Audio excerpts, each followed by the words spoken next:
हे सुरेश्वर, 11वें दिन के कृत्य विधान को भी कृपा करके आप मुझे बताइए परमेश्वर। वर्षोत्सर्ग की विधि क्या होती है, ये भी मेरे सुनने की बड़ी इच्छा है।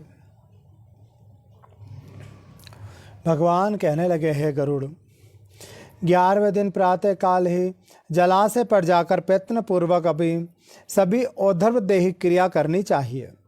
वेद और शास्त्र का अभ्यास करने वाले ब्राह्मणों को निमंत्रण करें और हाथ जोड़कर नमस्कार करके उनसे प्रेत मुक्ति के लिए प्रार्थना करनी चाहिए। आचार्य भी स्नान संध्या आदि करके पवित्र हो जाए और 11वें दिन के लिए उचित कृत्यों का विधिवत विधान आरंभ करें। 10 दिन तक मृतक के नाम से गोत्र का उच्चारण मंत्रोच्चारण के बिना करना चाहिए। 11वें दिन प्रेत का पिंडदान मंत्रों सहित करना चाहिए।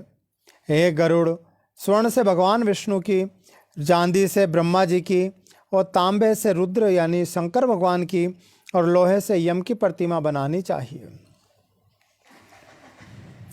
पश्चिम भाग में गंगा जल से परिपूर्ण विष्णु कलश स्थापित करके उसके ऊपर पीत वस्त्र से वेष्टित विष्णु भगवान की प्रतिमा को स्थापित करना चाहिए।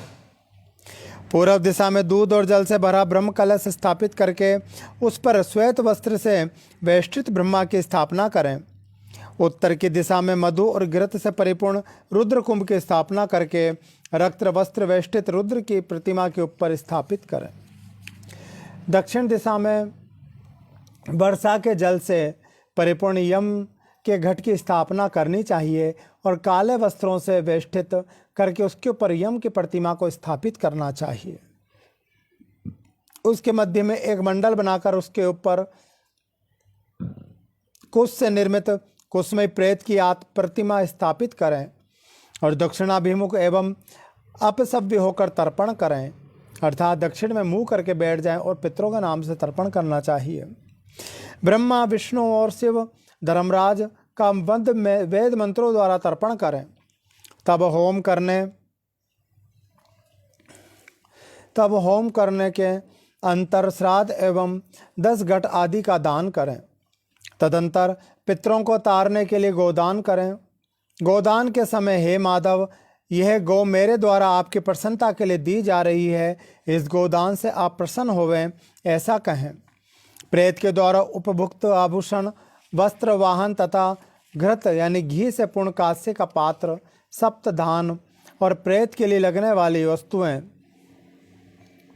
और तिल आदि 8 महादान जो अंतकाल में न किए जा सके हों, सैया के समीप रख के सैया के साथ इन सब का दान करें।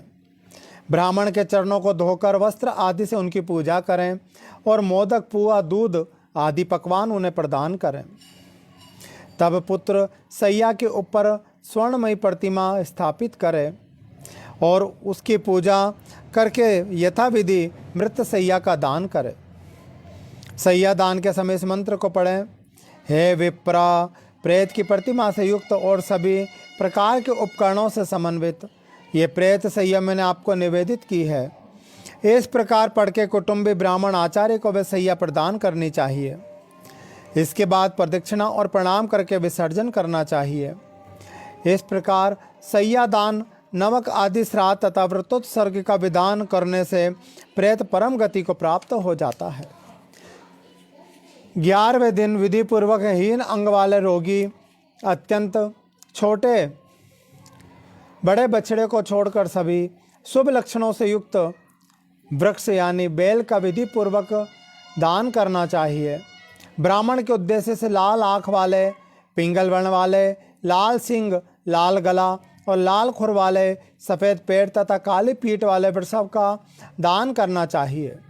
क्षत्रिय के लिए चिकना और रक्त वर्ण वाला, वैश्य के लिए पीत वर्ण वाला और शूद्र के लिए कृष्ण वर्ण का बेल का दान करना शुभ माना जाता है।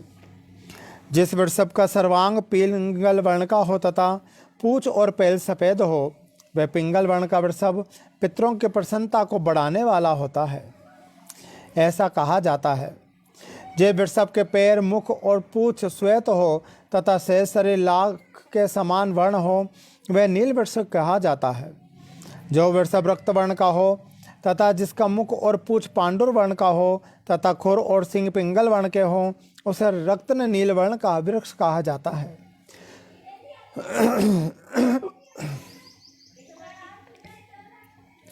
जिस सांड के समस्त अंग एक रंग के हों और पूछ तथा खुर पिंगल वर्ण के हों, उसे नील पिंग कहा जाता है।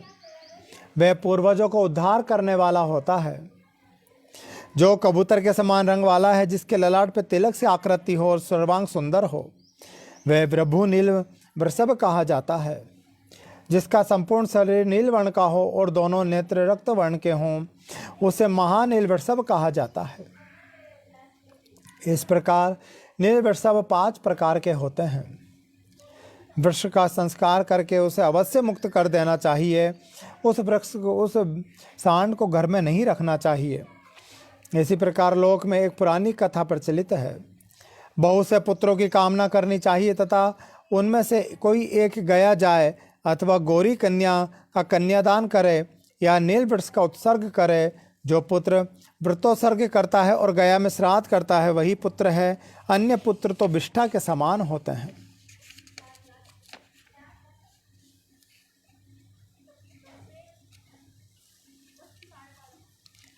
इसीलिए देखिए, पुत्रों को जीवन में एक बार जाकर अपने सारे पितरों का गया पिंड अवश्य करना चाहिए, क्योंकि गया पिंड से बड़ा पिंड इस संसार में और कुछ नहीं।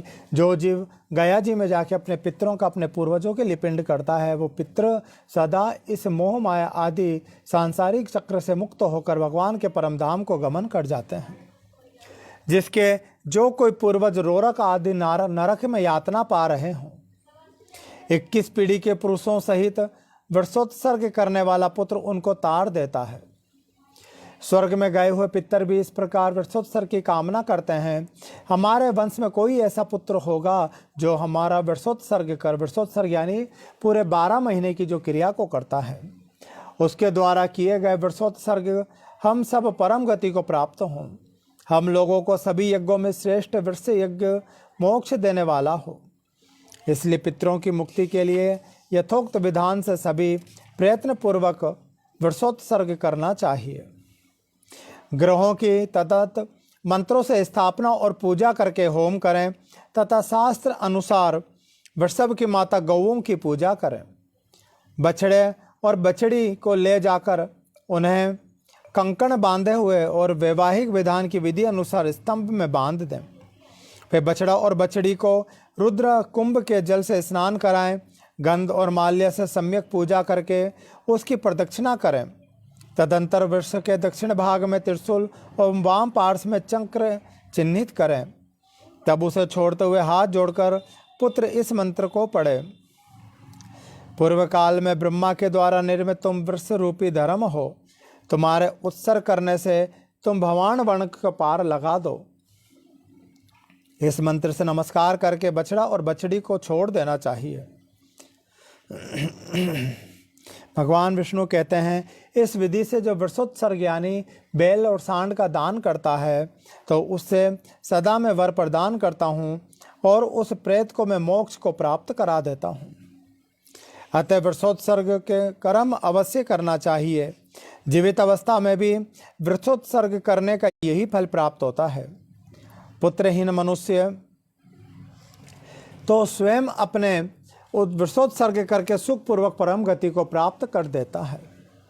कार्तिक आदि शुभ महीनों में सूर्य के उत्तरायण होने पर शुक्ल पक्ष अथवा कृष्ण पक्ष की द्वादशी आदि तिथियों में सूर्य चंद्र के ग्रहण काल में पवित्र तीर्थ में दोनों संक्रांतियों में मकर और कर्क की संक्रांति हो।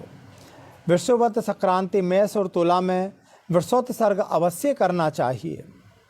शुभ लगन और मुहूर्त में पवित्र स्थान में समाहित चित्त होकर विधि जानने वाला शुभ लक्षणों से युक्त ब्रह्मा को बुलाकर जप होम तथा दान से अपनी देह को पवित्र करके पूर्वोक्त रीति से सभी होम आदि कृत्यों को संपादन करना चाहिए।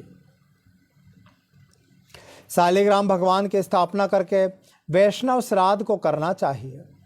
तदंतर अपना श्राद्ध करें और ब्राह्मणों को दान दें। हे गरुड़, अपुत्रवान तथा पुत्रवान जो भी इस प्रकार वृषोत्सर्ग करता है, उसकी सभी कामनाएं पूर्ण होती है। अग्निहोत्र आदि यज्ञों से और विविध दानों से भी वह गति प्राप्त नहीं होती जो वृषोत्सर्ग से प्राप्त हो जाती है। बाल्य अवस्था में, कौमार अवस्था में, पौंगंड अवस्था में, यौवन और वृद्धावस्था में किया गया जो पाप है वो सारा पाप वृषोत्सर्ग करने से दूर हो जाता है। मित्रद्रोही, कृतघ्न, सुरापान करने वाला, गुरु पत्नी का गामी, ब्रह्म हत्यारा और स्वर्ण की चोरी करने वाला भी वृषोत्सर्ग करने से पापों से मुक्त हो जाता है। इसलिए हे गरुड़, सभी प्रयत्न करके वृषोत्सर्ग करना चाहिए।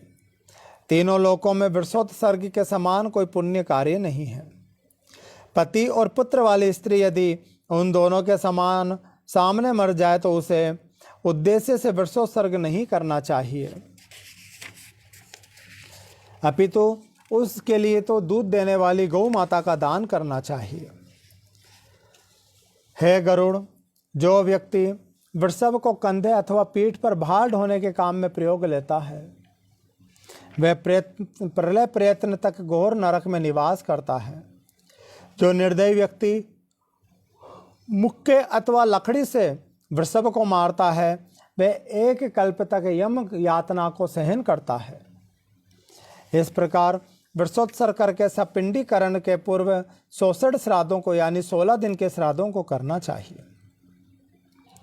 वह मैं तुमसे कहता हूँ, मृत स्थान में, द्वार पर, अधर मार्ग में, चिता में, शव के हाथ में और अस्थि संचय में इस प्रकार 6 पिंड प्रदान करते हैं और 10 दिन तक 10 गात्र यानी 10 पिंडों को देना चाहिए।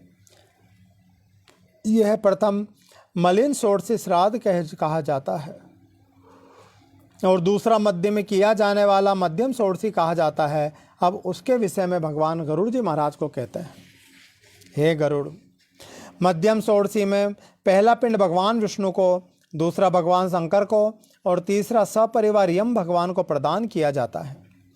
चौथा पिंड सोमराज, पांचवा हव्य यानी हवन करने वाले अग्नि को, छठा कव्य वहन करने वाली अग्नि को और 7वां पिंड काल को प्रदान किया जाता है।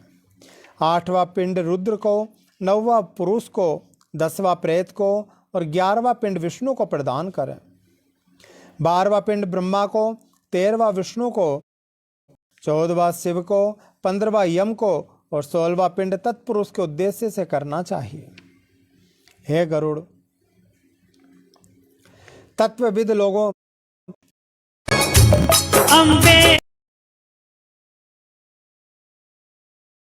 मध्यम षोडशी कहते हैं।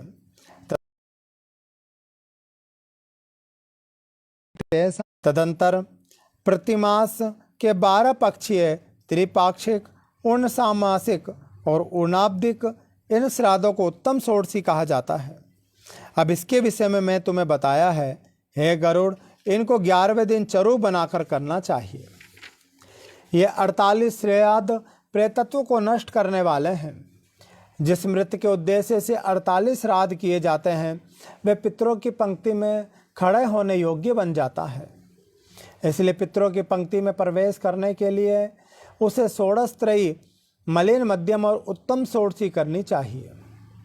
इस श्राद्ध से भिन्न मृतक का प्रेतत्व सुस्थिर हो जाता है और जब तक षोडश तंत्र यज्ञ का श्राद्ध नहीं किया जाता तब तक वह प्रेत अपने द्वारा अथवा दूसरों के द्वारा दी गई कोई भी वस्तुओं को प्राप्त करने योग्य नहीं होता है। इसलिए पुत्र को विधान पूर्वक षोडशत्रयी का अनुष्ठान करना चाहिए। पत्नी यदि अपने पति के उद्देश्य से इन श्राद्धों को करती है तो उसे अनंत श्रेय की प्राप्ति होती है।